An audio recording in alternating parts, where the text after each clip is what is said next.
Hi everyone, welcome back to Silver Hill. My name is Kevin.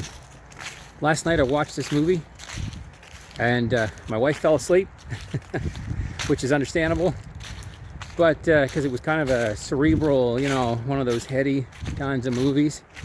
It was called, yeah, it's not normally something I'd watch, maybe too much culture, but it was called the Pink Opaque, and it was about a couple teenagers when they were really young started watching this TV show called The Pink Opaque, and it was kind of this, I guess you'd call it cult TV for kids, and it was quite a fascinating movie actually. Very a little bit highbrow and a little bit slow burn, but it did have a few good points, to it. Basically, it kind of follows this young man's life and the impact that this television show, pop culture thing had on him as a kid. And he just sort of, he had the other friend, a friend of his, basically a girl friend. They weren't, physically, it wasn't that kind of movie, it wasn't a love romance kind of thing. They were just friends, and she kind of took things too seriously with the TV show, and he was kind of left. But one thing I did notice, and it kind of relates to people that I would say that like myself, early 60s, and some thoughts that go through your brain. I see a lot of people thinking, and it's like, you just know that that hourglass has been tipped up, and there's not as much sand on the top as there used to be when you started. Yeah, I know there's a lot of people that never even made it to 60, and that's a terrible thing. I'm out here on the edge of a farm right now, and man, the smells of the oak leaves and the maple leaves that are changing. You could probably see some here. A lot of them have blown off or fallen, but beautiful, beautiful smells, beautiful sight. Anyway, so I won't keep this very long because I know that the light, I'm starting to lose the light, and I got to get back soon anyway, back home. Yeah, it's just, we're at that age where, wow, you're thinking, the whole movie kind of left me with this feeling of, because it showed him aging, and he had asthma or something when he was young, and he had to use a puffer, and then of course as he's getting older, and I don't want to say too much in case you ever do find this movie, it was either I think it was called The Pink Opaque, and so by the end of the movie it kind of shows him as an older middle-aged man, and all that comes with that, and he's kind of in a low-end job, and the whole thing kind of got me thinking, because he spent he kind of worked in a movie theater until the movie theaters closed. There's a lot of the sort of background historical things, or things that we know have happened in our own lifetime, right? Like movie theaters closing. Nobody really, well, not a lot of people use VHS anymore, VHS tapes or VCRs, but that was how they started when they were younger, watching the stuff on VHS.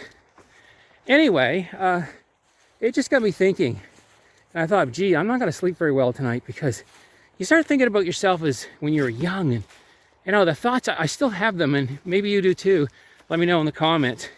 This sense of, well, I don't mean greatness. I don't mean that in a narcissistic sense, that you think you're going to be great when you're young, but you do kind of think that, wow, you get all this energy, and you're young, your 20s and 30s, and you've had these dreams, as a kid. Oops, sorry. You had these dreams, and you're like, well, life could be anything. You could be an actor, you could be a famous artist, you could be a great musician. Who knows? Who knows what life could be? And you could be right on the top, And so it's the movie kind of left me feeling that way. And, recently, in the last, man, when I clocked over, they say, like I was telling my sister-in-law recently with a visit, that they say that now they say you kind of age in jumps or gaps or whatever, so that you know your aging isn't as gradual as they thought. And I find that's true. And it's kind of like you kind of age like this. It's kind of like you're at this age and then poof, you drop down. Then you keep kind of going like that. But yeah, when I hit 59, 60, you can see it in my other videos. I'm not going to belabor it here. I just keep getting hit with all kinds of health problems. And you know, I did physical work when I was younger, and for an income, and I worked in retail a long time in a store. You know, so I spent a lot of my time on concrete floors, but I've been dealing with so many things. I had necrotic gallbladder surgeries. I've had to have TURP. There's a thing on that. And I was only like 59 and I had to have TURP. All these things were so far non-cancerous, and that's great. I'm thankful, yada yada. But when you're young and you're thinking all these great things and thoughts, and wow, you know, how life could be, you know, how life could be so great, you know. You might, yeah, be working on a film set, or I don't know, whatever you can imagine, you know. I don't know, whatever your dream is. And then you get to our age and you're just like thinking, geez, you know, I'm the old guy working in the, you know, in the store. Like he had a job in the movie, the main character, where he had to leave the movie business, theater business, and he had to go into a, you know, where they have, it's like a fun arcade kind of thing where, you know, they pick up these little balls and stuff, and it was his job to do that. And, you know, it was just sad to see him. There he is.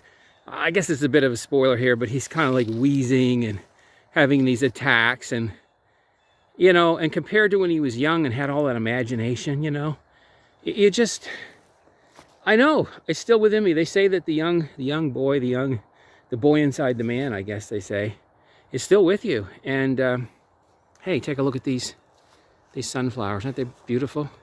I mean, I've got so much in my life and things to be thankful for, my family and my health somewhat.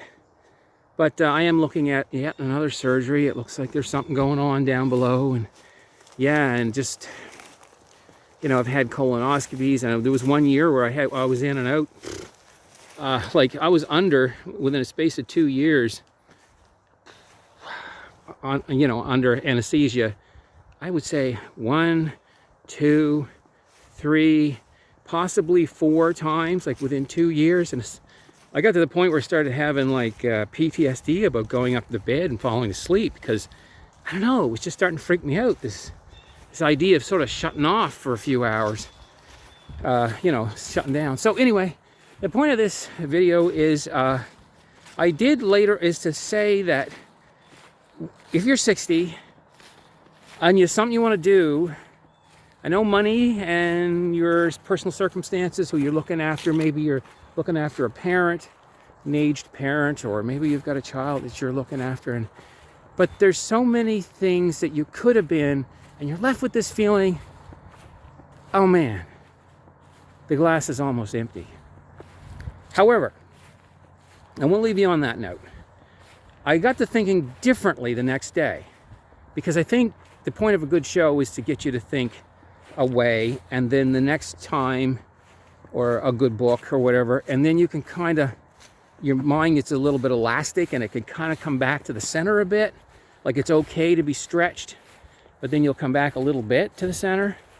And what I found was that I started to think, well, look at all these people that made the jump, that became actors, that are working in film business, and their life, you know, didn't go easy. And I'm not saying that, yeah, you can lose children no matter what you're doing. You could be a janitor, or you could be a famous movie star. And actually, the janitor is probably a more important role in life than a movie star, seriously. Except that you probably won't have a lot of money to help out organizations like movie stars do. Anyways, I'm on a tangent. But I just want to say that I started to stop and think, well, yeah, but you know, if I had made that choice to do this or do that, you know, like go after that fame, that dream, whatever you want to call it. But I'm saying fame, I'm not saying it in a narcissistic saying, like, oh, worship me or anything. But just the feeling, you know, the feeling that I've experienced a few times in my life of being on, you know, that feeling of just being on, where you're in the moment and whatever it is you do, speaking, you're in the flow, you're in that moment where, you know, either public speaking or it's writing or singing. And when you're doing this, and usually it's in a communal environment, like, you know, you're, you know, in front of people, and or doing performance art, or I used to do caricatures in a mall, and you have to, like, you know, live characters where people sat in front of me. Yeah, this was before AI, before cell phones even. And I used to sit there, and people would line up. Yeah, on a good day they'd line up for a very quick black and white sketch of themselves, a caricature. And sometimes, yeah, I surprise even myself, because your brain kicks into a mode where it's like, you know, it takes a lot of experience and practice, but you turn on, you know. And this movie that I watched kind of made me think that you can't really always live up there, and it's not necessarily so good, because the oxygen is a little bit too thin sometimes up in this fame world, or in this on. But to live your whole life and never experience it, I am grateful that I've had times in my life where I have felt on, in the flow, and I am grateful for that. I'm grateful for the love that I have in my life, and children that love me. And I miss my dad. You know, I lost him 4 or 5 years ago. I do miss him. We had our differences, but I miss him a lot. But what I'm saying here is that sometimes you can go down this path where you feel really low. Like, you know, they say that in the last moments, people are going to regret things. And I tend to think that we regret, no matter what we do, we're going to regret. You know, you might be you might have been a famous actor or singer, and you like kind of regret not having a more peaceful life, you know, at the end. And I'm really hoping I have the presence of mind when it comes my turn to go, leave this life, you know, pass on, that I won't be laying in bed or whatever in a chair thinking, oh my gosh, I could have been something. I could have been somebody. I could have did something, you know, with my life more important than I did. Because I think regret is something that will come to people who are regretful. And I think being grateful will come to people who are grateful. So this video is just a bit of that. Even though life may not give you everything you want it, keep trying for those moments where you feel on. But also, just practice gratefulness. Be grateful for what you have.